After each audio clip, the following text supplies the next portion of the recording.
معزز ٹرسٹی گن، لائق احترام علماء کرام و قابل قدر شکشک و عزیز طلباء و دیگر سامعین، السلام علیکم ورحمۃ اللہ وبرکاتہ۔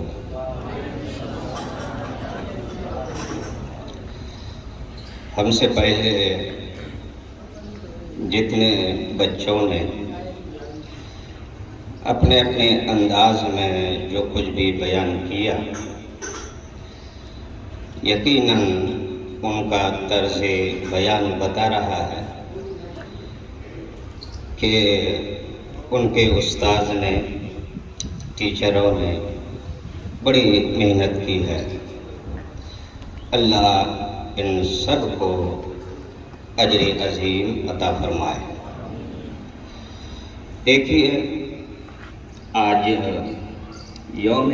آزادی ہے اور آزادی چاہتی ہے کسی قربانی کو۔ بغیر قربانی کے کوئی بڑی کامیابی یا بڑی عظمت، بڑا مرتبہ، بڑی پہنچ حاصل نہیں ہو سکتی ہے۔ کچھ پانے کے لیے کچھ کھونا پڑتا ہے۔ اب دیکھیے کہ کسی چیز کو حاصل کر لینا یہ الگ چیز ہے، الگ بات ہے، لیکن اس حاصل کی ہوئی چیز کو صحیح طور پر استعمال کرنا اور اس کو پروموشن دینا، ترقی دینا، سدا قائم رکھنا، یہ اس سے بڑا کمال ہے۔ آپ کو میں مثال دوں کہ مسجد بنا لینا یقیناً کمال ہے۔ بڑی محنت کی گاڑی کمائی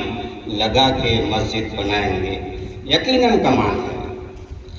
لیکن اس سے بڑا کمال ہے اس مسجد کو خوراک دینا، یعنی 5 وقت کے نمازیوں سے مسجد کو کھچا کھچ بھرا رکھنا۔ ہاتھی خریدنا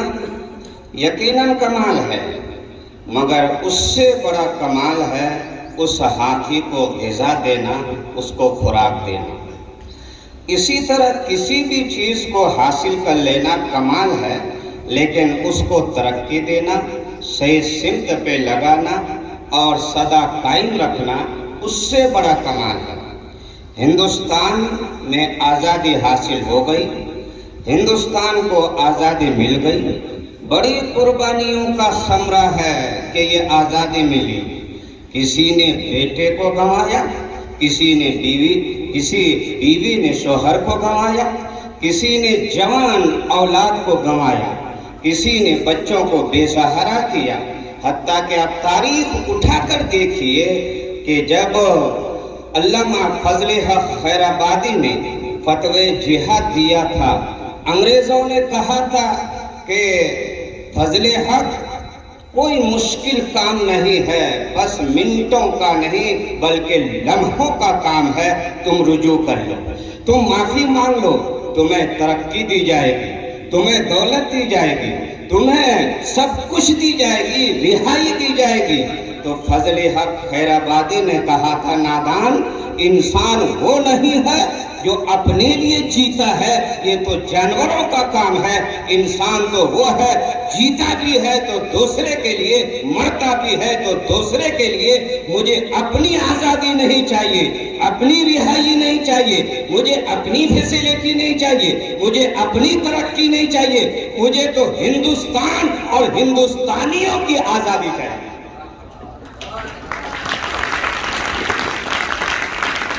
ایسی آزادی اگر مل گئی ہے اور یقیناً مل گئی ہے تو اب اس کو اور آگے بڑھانے کے لیے، ہندوستان کو ترقی پہ پہنچانے کے لیے ان کو آخری منزل تک پہنچانے کے لیے یعنی پرفضا بہار دکھانے اور دیکھنے کے لیے آپ کو میں بتاؤں ایک بات اور یاد رکھیں کہ آسمان بہت دوری پہ ہے اور ہمارا عقیدہ ہے 7 آسمان ہے اور ایک کا گیپس ایک کی دوری ایک سے کتنی ہے جیسے زمین سے پہلا آسمان اتنی دوری پہلے آسمان سے دوسرا دوسرے سے تیسرا تیسرے سے چوتھا چوتھے سے پانچواں پانچویں سے چھٹا اور چھٹے سے ساتواں مگر اہل ہمت کہتے ہیں حوصلہ رکھنے والے کہتے ہیں کہ آسمان میں بھی ہول ہو سکتا ہے سوراخ ہو سکتا ہے شرط یہ ہے کہ ہاتھ میں جو پتھر ہو وہ کرینے سے سلیقے سے اچھالا جائے اگر یہ پتھر ہم سلیقے سے اچھالتے ہیں اور کرینے سے پھینکتے ہیں تو آسمان میں بھی ہول ہو سکتا ہے یہ ہندوستان آگے بڑھ سکتا ہے ہندوستان پوری دنیا میں اپنی پہچان کرا سکتا ہے مگر شرط یہ ہے کہ ہمیں وہ جذبہ رکھنا پڑے گا جس جذبے کا پیغام ڈاکٹر اقبال نے پہلے ہی دیا تھا سارے جہاں سے اچھا ہندوستان ہمارا ہم بلبلیں ہیں اس کے یہ گلستان ہمارا اس کو آگے بڑھانے کے لیے ہمیں ایک ہونا پڑے گا ہندو مسلم سکھ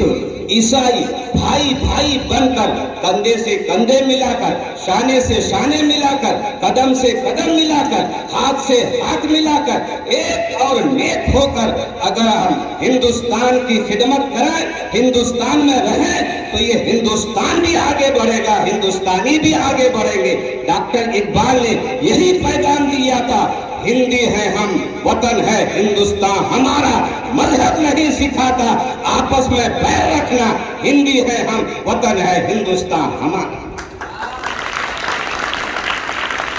بس یہی حوصلہ رکھیے یہی جذبہ رکھیے آگے بڑھنے کا خود نفرتوں کو مٹائیے اور محبت کا پیغام پھیلائیے سب اگر نفرتوں کو مٹائیں گے محبت کا پیغام پھیلائیں گے تو ہم بھی آگے بڑھیں گے ہندوستان بھی آگے بڑھے گا ہندوستان زندہ باد ہندوستانی زندہ باد